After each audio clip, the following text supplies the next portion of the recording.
Déjà en place après une belle célébration la semaine dernière pour ces 5 années de mariage. C'est extraordinaire.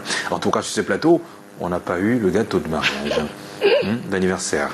Karim Mediatia, bonjour, c'est à vous l'antenne. Bonne semaine.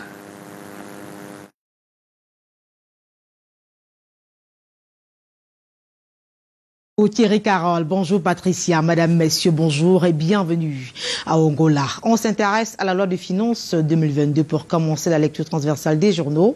En direct du studio de la cité capitale, on en parle avec le quotidien bilingue national Cameroun Tribune. Le journal de Marie-Claire Nana, parution de ce 30 novembre 2021, évoque le grand oral à la suite de la présentation du programme économique, financier, social et culturel par le Premier ministre chef du gouvernement. Les membres du gouvernement passent depuis dimanche devant la commission des finances et du budget de l'Assemblée nationale en vue de défendre des enveloppes budgétaires de leur département ministériel. Quels sont les ministères qui sont déjà passés? Quel est l'état de proposition de leur enveloppe budgétaire? Élément de réponse de la page 4 à la page 7 dans les articles que signent nos confrères de Cameroun Tribune. Quittons l'hémicycle pour la région du sud-ouest, Cameroun. On y va avec le quotidien Le Jour, le journal d'Aman Manama, un temps d'arrêt à Ekondo Titi, qui, vous le savez certainement, a été le théâtre d'une horreur la semaine dernière. Le journal va justement au-delà de cette horreur ce mardi matin. En effet, indique le quotidien bleu, le bilan en hausse des attaques qui ont arraché à la vie de manière brutale 4 élèves et une enseignante repousse les limites de l'acticité et redessine la carte des morts de la crise la vérité. Qu'est-ce que j'ai dit de mal? La pauvreté n'est pas bon. Vas-y. Tu sais que c'est notre ami. Je vais pas les perdre. A donné des sueurs froides dans le dos et on parle justement en plus détail dans l'article que signe notre confrère en page 2. Toujours en rapport à la tension sociopolitique qui secoue les régions du nord-ouest et du sud-ouest depuis 2016, le quotidien Mutation creuse et essaie de voir en toile de fond justement les raisons qui continuent à concourir justement à maintenir la crise sécuritaire. Le journal de Georges-Alain Boyobo met justement en exergue comment les réseaux sociaux contribuent à la radicalisation du mouvement sécessionniste. Ce pan pas très réduisant de la toile amplifie justement la crise et ce sont les populations qui payent le plus lourd tribut. Le quotidien Mutation vous propose d'ailleurs des révélations du think tank CIT, révélations que vous retrouverez en page 5. Puisque nous sommes sur la toile, on y reste avec le quotidien Info Matin. Le journal signale l'alerte quant à la publication des vidéos obscènes qui, que ce soit dans les réseaux sociaux ou ailleurs, René Emmanuel Sadi sonne d'ailleurs en quelque sorte la fin de la récréation et appelle au civisme de tout un chacun. Il s'est voulu clair au cours d'un point de presse ce vendredi 26 novembre dernier, ici même à Yaoundé. Le ministre de la Communication condamne avec la dernière énergie de telles dérives en vogue sur les réseaux sociaux et prévient les auteurs des dispositions pénales, des dispositions pertinentes du Code pénal, notamment les articles 263, 264 et 265 qui répriment sévèrement les atteintes à la pudeur et aux bonnes mœurs. Cette mise en garde constitue le plat de résistance du journal de Dieudonné Mvang. Les détails sont donc à découvrir en page 3. Parlons de tout à fait autre chose à présent avec le quotidien L'économie. Le journal de Thierry Ekouti met en exergue le niveau de coopération entre le Cameroun et l'Allemagne à l'horizon 2021-2023. Les deux pays en question donc étaient définis, alors les relations en question ont été définies au cours des négociations qui ont eu lieu entre les deux pays. C'était les 23 et 24 novembre 2021 ici même dans la cité capitale. Le quotidien L'économie nous présente justement ces axes-là en page 3 dans sa parution de ce jour. Autre journal, autre information avec Éco-Santé. On ouvre justement le chapitre consacré à la santé. Le journal de Joseph Mbemboum se penche sur le nouveau mutant de la Covid-19 Omicron, ce variant qui suscite des inquiétudes signalées donc pour la première fois à l'Organisation mondiale de la santé par l'Afrique du Sud le 24 novembre 2021. Ce variant anciennement connu sous le nom de B1 529 a également été identifié au Botswana, en Belgique, à Hong Kong et en Israël. Face à cette situation, indique le journal, le ministre de la Santé publique, Manamouda Malachi, dans un communiqué rendu public hier, lundi 29 novembre, rappelle à cet effet à l'ensemble de la population l'importance du respect des mesures barrières édictées justement par le gouvernement, ainsi que la nécessité de recourir à des soins en cas de symptômes évocateurs du coronavirus. Éco-santé en parle de manière beaucoup plus précise dans ces articles signés en page 11 et en page 12. Toujours dans le registre consacré à la santé, vous avez certainement entendu parler des bébés nés siamois qui, grâce à une intervention du couple présidentiel, ont été évacués d'urgence à Istanbul du côté de la Turquie pour une intervention chirurgicale. Intervention qui, faut-il le rappeler, s'est très bien passée, elle s'est déroulée avec succès. Et puisque les enfants sont revenus au bercail plusieurs semaines plus tard, en bonne santé, bien évidemment séparés. The Guardian Post, pas de Guardian Post, de Médiane.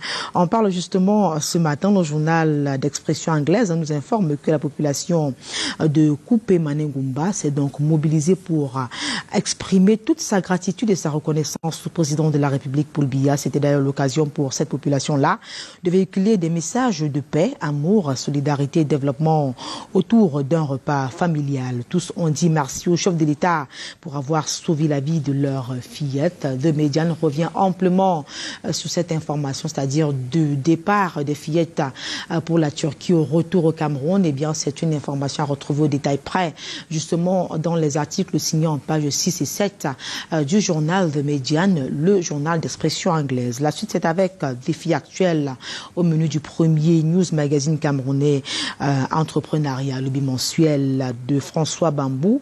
Nous allons donc revivre ou alors partage avec nous 50 idées de bonnes affaires autour de la Coupe d'Afrique des Nations 2021 qui sera dès janvier 2022 au Cameroun. Maviance, PIC, Easy Group et The Network RP, 3 entreprises camerounaises qui proposent dans un document mis en ligne les différentes opportunités d'affaires qu'offre la prochaine grande messe du football africain. Des propositions à retrouver en page 3 dans les colonnes du journal du magazine Défi actuel. Puisqu'on a évoqué le football tout à l'heure, l'auditeur bancaire Pierre Nunkam fait une déclaration sur l'élection du président de la Fédération camerounaise de football ce matin dans les colonnes du quotidien Réalité Plus. Samuel Eto'o-Fils à la FECA Foot, où le général que Dieu a envoyé au président de la République, Paul Biya, a gagné le combat contre la crise de la pénurie des devises et impulsé justement le décollage économique du Cameroun et de la CEMAC, a-t-il déclaré. L'auditeur bancaire se veut beaucoup plus précis. Dans sa déclaration parue en page 7, il va jusqu'à suggérer aux autres candidats, après avoir justement apporté plusieurs arguments, il pense, disais-je, que les autres candidats devraient désister au profit du neuf pour cause de patriotisme économique, de même que l'ensemble du corps électoral devrait le plébisciter de telle sorte qu'il ressente suffisamment la confiance que le peuple entier a placée en lui pour l'accomplissement de cette mission et conséquemment tout le poids de ses responsabilités. C'est ce que pense l'auditeur bancaire Pierre Nunkam. Il en parle justement dans les colonnes du quotidien Réalité Plus, parution de ce mardi 30 novembre 2021. Autre chose, justement maintenant avec un autre journal, nous avons reçu il y a cela quelques instants seulement Vision économique qui s'intéresse à la crise dite anglophone. Paul Tasson édifie justement les députés sur le plan présidentiel de reconstruction du NOZO. Le journal revient donc sur cette sortie de Paul Tasson après avoir déploré les pertes considérables de l'ordre de 421 milliards de francs CFA en 3 ans, c'est-à-dire de 2017 à 2020 du fait de la crise. Le coordonnateur Paul Tasson, par ailleurs ministre délégué auprès du ministère en charge de l'économie Lomé a entretenu les parlementaires sur les modalités d'opérationnalisation du projet de reconstruction du Nozo grâce aux efforts consentis par le président de la République Paul Biya avec le précieux concours du secteur privé et de certains bailleurs de fonds.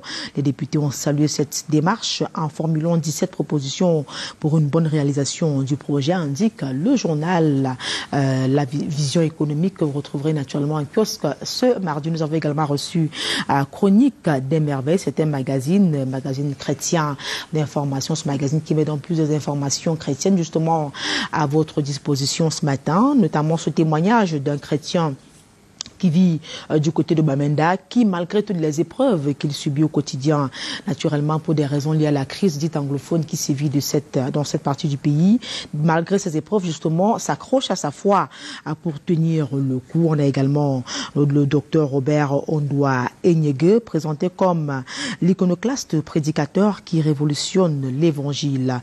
Il y a également plusieurs autres témoignages ainsi que des dames de poigne présentées dans le magazine dans son 39e numéro est donc paru en octobre 2021. Le magazine est en kiosque et partage avec vous d'importantes informations chrétiennes et met à l'épreuve justement, voilà, met en exergue les témoignages, alors la foi des Camerounais qui, malgré le fait qu'ils se heurtent à des difficultés, s'accrochent à la parole divine pour tenir le coup. Cela croit dur comme fer que grâce à l'intervention divine, justement, le Cameroun retrouvera la paix tant souhaité par bon nombre, ou alors par l'ensemble des populations. Et avec le magazine Chronique des merveilles, on met la clé sur le paillasson de la revue de presse Acte 1 en direct du studio de la ville aux 7 collines. Merci d'avoir été des nôtres. Restez scotchés, vous le savez, l'exercice se poursuit cette fois-ci du côté de Douala. On y va immédiatement grâce à Lionel Dombo qui assure sur le plan technique ce mardi matin.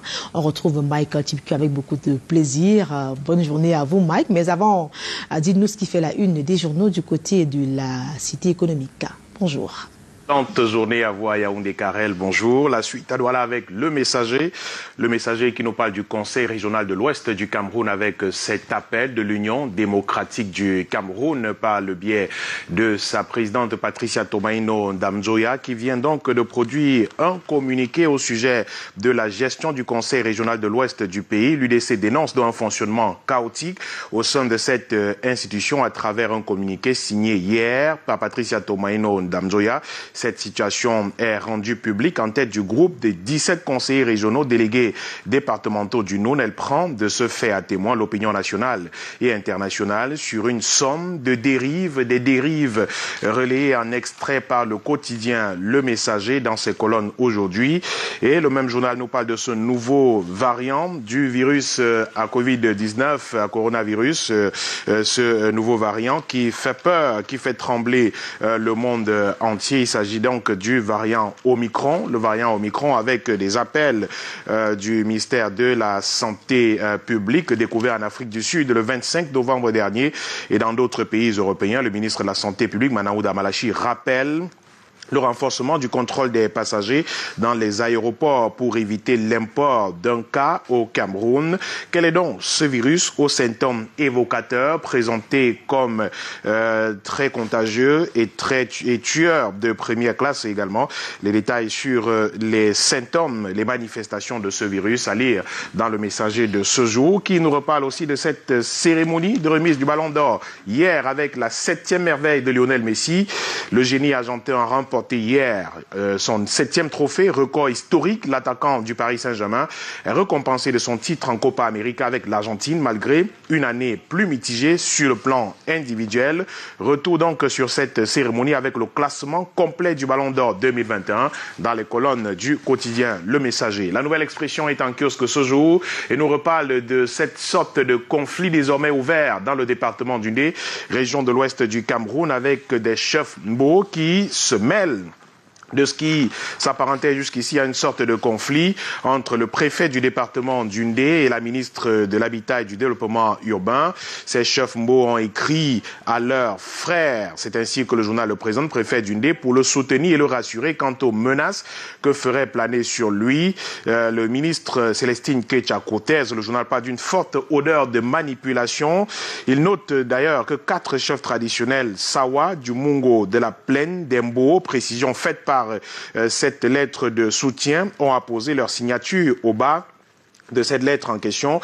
Une cadre du RDPC originaire de l'arrondissement de Kekem apporte de précieux détails dans ce que d'aucuns considèrent naïvement comme une simple et innocente correspondance. La Nouvelle Expression a d'ailleurs publié en intégralité cette lettre de soutien au préfet du département d'Undé, M. Ewango NS. Les détails donc avec l'analyse de David Nouhou à retrouver dans les colonnes du journal La Nouvelle Expression de ce mardi. Le même journal nous parle de cette affaire au tribunal qui a connu un dénouement hier avec Lazatou qui remporte une bataille. Le tribunal de première instance de Douala a ordonné une main levée de ses comptes bancaires. Lazatou vient donc de remporter une victoire devant le TPI de Douala-Bonabéry. La juridiction a ordonné la main levée de la mesure de blocage des comptes bancaires du cabinet Atou, déboutant ainsi le contrôle supérieur de l'État qui avait suspendu de signature le propriétaire du dit cabinet d'huissier ainsi que le blocage de ses comptes bancaires dans le cadre des enquêtes ouvertes sur la gestion des actifs résiduels de ces sociétés d'État dont la gestion du patrimoine fait l'objet d'une guerre au sein du Sérail. Les juges ont estimé que les mesures du contrôle supérieur de l'État constituent des voies de fait caractérisées. Le tribunal de première instance de la Bonabéry a donc condamné le contrôle supérieur aux dépens. Retour donc sur cette audience tenue hier ici à Douala, avec La Nouvelle Expression qui nous livre d'autres détails dans ses colonnes aujourd'hui. Le même journal parle de ses recours contre la candidature de Seydou Mbombo Njoya, candidat à la présidence de la Fédération camerounaise de football. Justin Tagou, Mabouankessa et Henri Ndjalakwan Junior demandent la disqualification de la candidature du président intérimaire pour non-respect de la réglementation. Les détails à lire dans La Nouvelle Expression de ce jour. Europe Plus est également en kiosque ce jour et nous parle de la crise dans les régions du nord-ouest et du sud-ouest du Cameroun avec l'Union européenne qui fait le procès du régime de Yaoundé.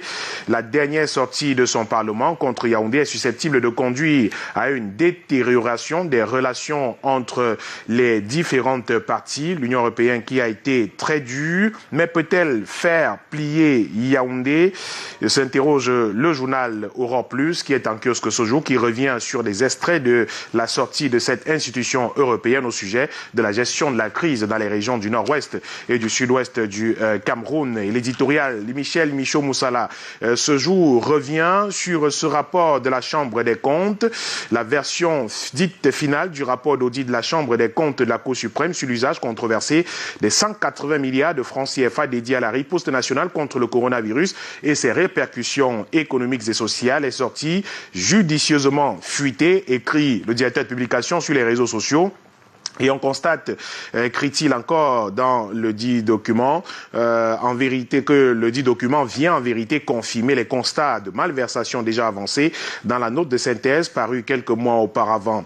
Présenté donc, le journal estime que l'on comprend à travers la lecture de ce rapport que certains gestionnaires de la fortune publique ne sont pas astreints au devoir de rendre compte, qu'on peut sans rien risquer du tout se permettre de ne pas communiquer des documents et autres informations à des enquêteurs d'État dûment mandatés et donc répondre aux investigateurs publics sur la gestion, sur la question plutôt est parfaitement facultatif. Et que dire de la Cour suprême bénéficiaire de 1 milliard de francs CFA de ce fonds de solidarité nationale contre le Covid-19 où la Chambre des comptes semble avoir oublié d'aller fafouiller. Le journal donc avec travers l'éditorial de Michel Michaud Moussala fait un rapport critique de cette sortie de la Chambre des comptes de la Cour suprême qui gagnerait donc à échapper à des procès en discrédit à tous ordres à travers un travail sans concession sur tout ce qui a trait à la fortune publique. Telles sont les vertueuses missions